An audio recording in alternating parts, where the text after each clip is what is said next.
আজকে আমি ১০০ বছরকার মুখে রুচি ফিরাই আনার মতো একটা রেসিপি শেয়ার করতেছি আপনাদের সাথে। আচ্ছা এখন কি মানুষ ১০০ বছর বাঁচে? আচ্ছা যাই হোক, আমার আজকের রেসিপিটা হচ্ছে নাগা মরিচের আচার। এই নাগা মরিচের আচার বানানোর জন্য আমি প্রথমেই প্যানের ভিতরে সরিষার তেল দিয়ে দিলাম। এই আচারটা বানানোর জন্য অবশ্যই সরিষার তেল ব্যবহার করবেন। তো তেলটা গরম হওয়ার জন্য অপেক্ষা করতেছি। তেলটা গরম হয়ে আসলে আমি তেলের ভিতরে দিয়ে দিব রসুন।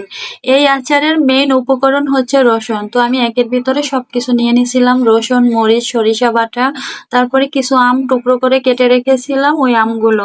তো তেলের ভিতরে আমি সব রসুনগুলো দিয়ে দিব কিছুক্ষণ নাড়াচাড়া করার জন্য। তো আজকের আচারটা আমি সম্পূর্ণই ভিন্নভাবে বানাবো। এর আগে যতবার বানাইছি আমি তেঁতুল দিয়ে, আজকে আমি আম দিয়ে বানাবো। যেহেতু আমের সিজন বা মানে বাজারে কাঁচা আম পাওয়া যাচ্ছে, তো আজকে আমি আম দিয়েই বানাবো। তো আমার রসুনটা মোটামুটি ভাজা হয়ে গেলে আমি এর ভিতরে আমের টুকরোগুলো দিয়ে দিব। আপনারা একদমই ভয় পাবেন না যে আমগুলো আবার শক্ত হয়ে থাকবে কিনা। জি না, আমগুলো শক্ত হয়ে থাকবে না, আমগুলো আচারের সাথে একদম গলে মিশে যাবে। তো আমি আমের টুকরোগুলো দিয়ে দিলাম, সাথে সরিষা বাটাটাও দিয়ে দিলাম। তো এখন সবকিছু আবার অল্প কিছুক্ষণ নেড়েচেড়ে নিব। অল্প কিছুক্ষণ নাড়াচাড়া করলেই আমি তারপরে অন্যান্য মশলাগুলো দিয়ে দিব। তো অবশ্যই আপনারা অল্প আঁচে নাড়াচাড়া করবেন। তারপরে আমি চিনি দিয়ে দিব পরিমাণ মতো। আপনারা বাসায় যতটুক যে পরিমাণ বানাবেন সেই অনুযায়ী চিনি দিবেন। তারপরে আমি এই মশলাগুলো দিব।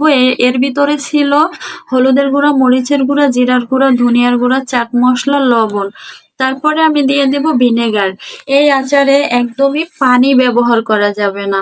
তো এই ভিনেগার দেওয়ার কারণে আচারটা অনেকদিন যাবৎ ঘরে রেখে খাওয়া যায়, অনেকদিন আচারটা ভালো থাকে, নষ্ট হয় না।